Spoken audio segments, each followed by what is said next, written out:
extraordinarios, un ambiente maravilloso. ¿Para qué? Para llevarlos finalmente a adorar a sus falsos dioses.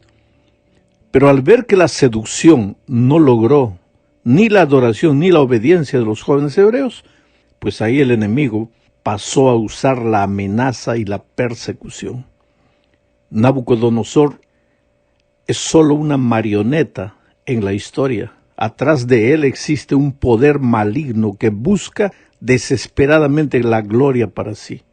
En el libro de Daniel encontramos dos relatos que no son solamente hechos históricos, sino que son historias, profecías, que exponen la manera como Satanás usará a lo largo de los tiempos la persecución y la amenaza para alcanzar lo que tanto desea, la adoración y la obediencia de los seres humanos. Esos dos relatos son el relato que estamos estudiando esta semana y que el otro que estudiaremos más adelante.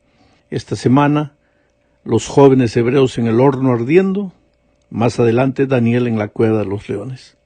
Bueno, en el capítulo 2 de Daniel que ya estudiamos, pues se registró un sueño extraño que tuvo Nabucodonosor a través de la imagen de una estatua gigantesca.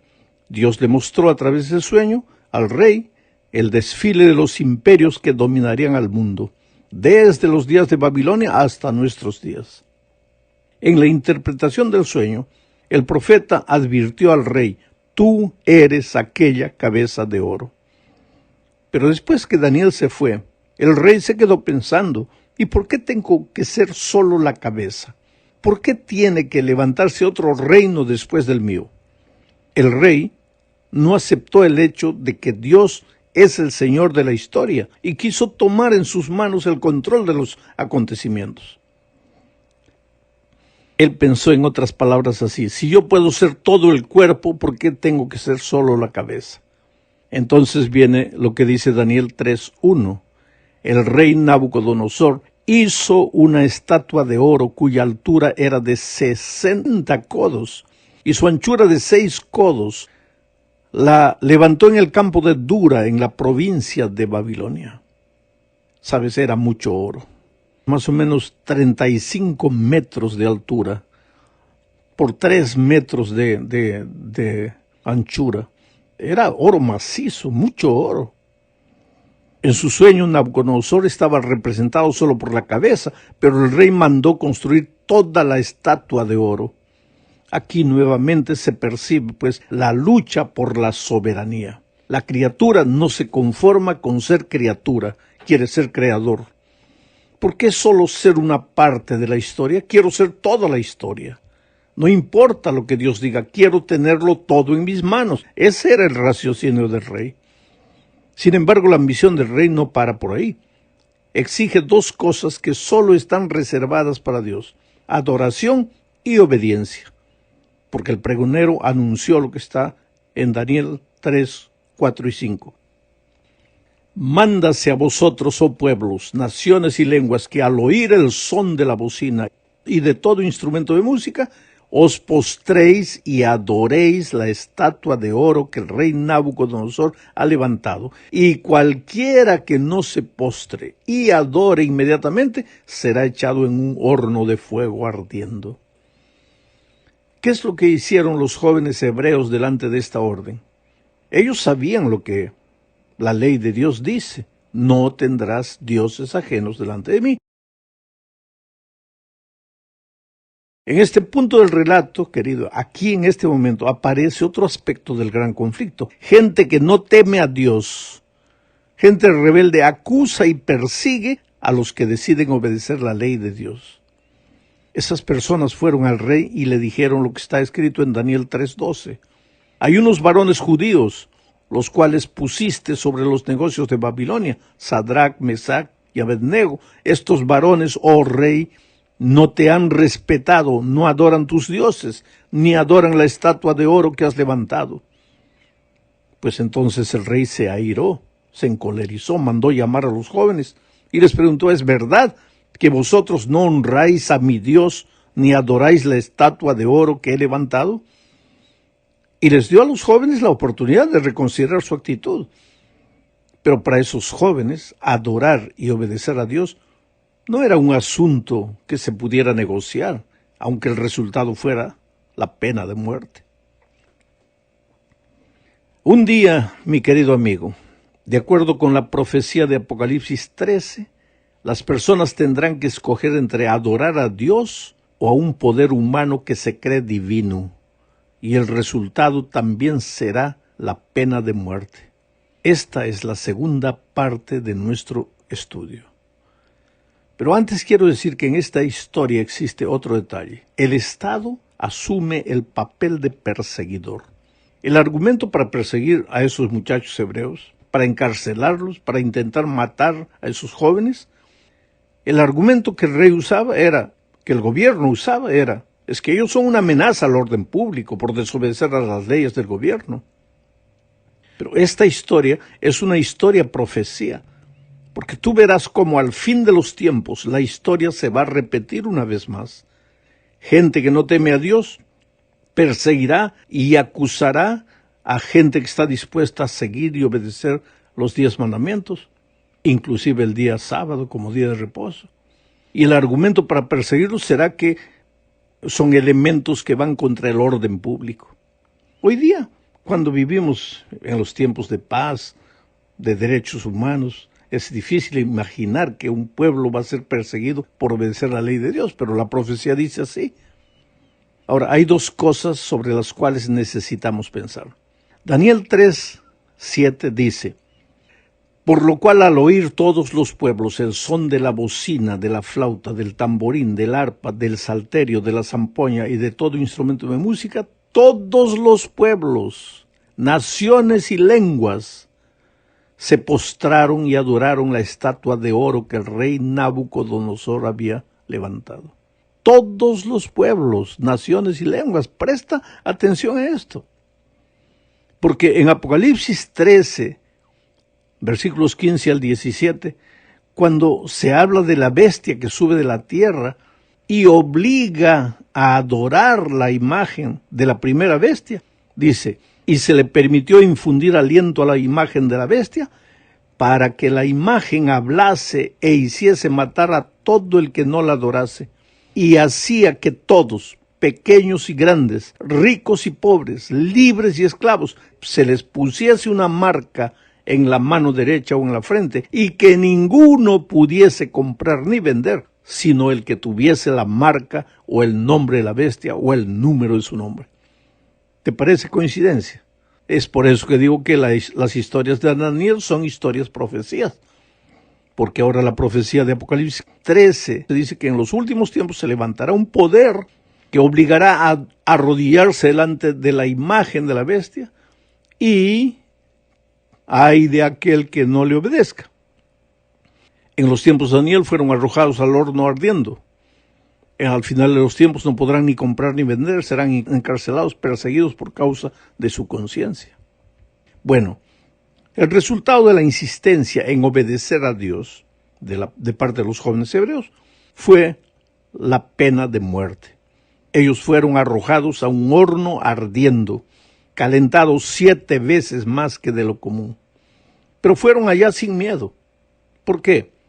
Al saber que serían arrojados al horno ardiente, ellos respondieron lo que está en Daniel 3, 17 y 18. He aquí nuestro Dios, a quien servimos, puede librarnos del horno de fuego ardiendo, y de tu mano, oh Rey, nos librará. Y si no, sepas, oh Rey, que no serviremos a tus dioses, ni tampoco adoraremos la estatua que has levantado. Qué cosa tremenda. La confianza, Dios va a estar de nuestro lado, Dios nos va a librar. Y pues si Dios no nos libra, ¿cuál es el problema? Igual no te vamos a obedecer, porque sabemos cuál es la soberana voluntad de Dios. Qué actitud tremenda. El asunto es que hoy día no estamos siendo perseguidos todavía, pero estamos siendo seducidos para adorar, no al Dios verdadero, sino a dioses humanos, a dioses pequeños. Estamos siendo seducidos para adorarnos a nosotros mismos. Por eso Dios al final de los tiempos levanta un pueblo profetizado en Apocalipsis 14, 6 al 12, Y ese pueblo se levanta diciendo, el texto, versículo 6 dice, vi volar en medio del cielo otro ángel que tenía el evangelio eterno para proclamarlo a toda nación, tribu, lengua y pueblo, nuevamente toda la humanidad, diciendo en alta voz, adorad a Dios y dadle honra. ¿Por qué? Porque tal vez literalmente no te estás arrodillando delante de una imagen de oro, pero te estás arrodillando delante de pequeños dioses. La propia tecnología puede ser un pequeño dios. Vives adorando, no puedes vivir sin el celular, sin el iPad. ¿Dónde está? ¿A quién rindes tu fidelidad? Estás en el culto, la palabra de Dios está siendo predicada y tú con el iPad viajando, volando ahí en el internet. ¿Te das cuenta? Y tú estás esperando la persecución al final de los tiempos, cuando ya estás siendo seducido para adorar dioses extraños. Esto es para pensar seriamente. Hay personas que bajo el pretexto de que quiero predicar el evangelio, quiero transmitir mi fe, están con el celular todo el tiempo grabando ahí, mandando para su Facebook. ¿Por qué? Porque ha entrado la moda de que quiero tener muchos seguidores en mi Facebook. Entonces, si la predicación está interesante, estoy ahí con el celular. Yo ni entiendo lo que el pastor está predicando. Estoy más preocupado en transmitir para mi Facebook el sermón. Es decir, estamos sin darnos cuenta siendo víctimas de un enemigo que nos está llevando a adorar cualquier cosa menos a Dios. Ahora, ¿qué sucedió en el horno ardiendo?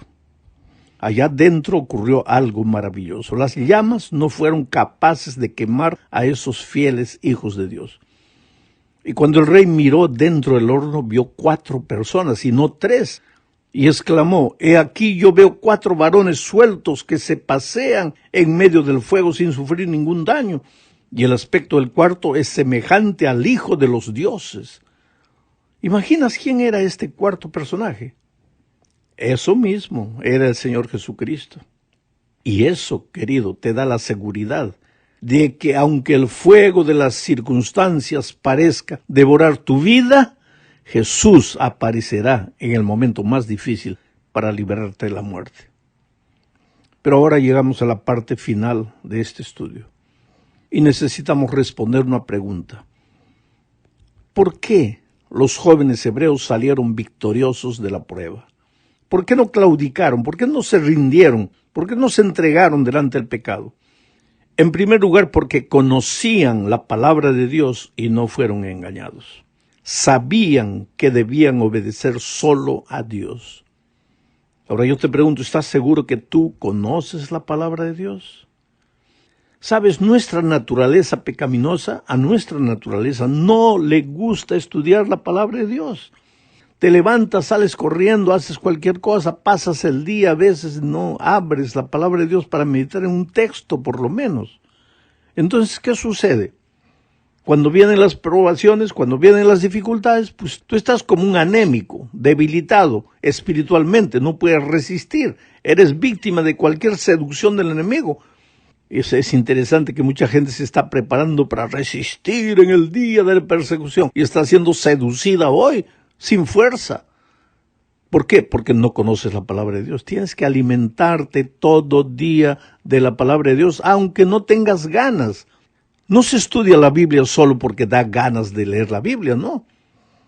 No se come solo porque tienes hambre. Hay que comer porque necesitas comer para mantener en buen estado tu salud. Igual en la vida espiritual. Necesitas estudiar la palabra de Dios. Aunque tu paladar espiritual haya sido malogrado y no le guste la palabra de Dios, tienes que comer la palabra de Dios. Es la única manera de sobrevivir. Los jóvenes hebreos resistieron a las probaciones, a las tentaciones, porque conocían la palabra de Dios. En segundo lugar, esos jóvenes conocían la promesa divina de Isaías 43:2, porque Isaías había vivido antes de Daniel. Y la profecía decía, cuando pases por las aguas, yo estaré contigo. Y si por los ríos, no te anegarán. Cuando pases por el fuego, no te quemarás, ni la llama arderá en ti. Esta promesa continúa válida para ti hoy, para mí. Puedes confiar en esta promesa. Sabes que Dios nunca te fallará. De repente en este momento estás atravesando un momento difícil. Necesitas tomar una decisión, no sabes cuál es la decisión. Pues arrodíllate, clama a Dios, abre la palabra de Dios, busca la respuesta en la palabra de Dios. Estás delante de un nuevo año. Tal vez tienes que cambiar el rumbo de tu vida por completo, tienes miedo. Tal vez tienes que viajar a un país distante, tienes que abandonar a tus seres queridos. Tal vez eres un muchacho que tiene que abrir las alas y volar. Tal vez este es el año de tu graduación, el año de tu matrimonio. Tal vez este es el año que te vas a jubilar. Tal vez este es el año que vas a entrar a una cirugía delicada. Yo no sé, pero quiero que recuerdes que cuando pases por las aguas no te mojarás. Cuando pases por los ríos no te anegarán porque yo estaré contigo, dice Dios. Pase lo que pase, suceda lo que suceda, Dios está contigo. Ah, pastor, entonces, ¿por qué las cosas no salen como quiero? No, pues, no siempre las cosas van a salir como quieres. Las cosas van a salir como Dios sabe que es lo mejor para ti. Aunque tú a veces no entiendas y en el momento del dolor, pues llores, sufras, derramas lágrimas, te desesperes. Pero cree en Dios, confía en Dios. Dile, Señor, yo no entiendo lo que me está pasando, pero creo en ti.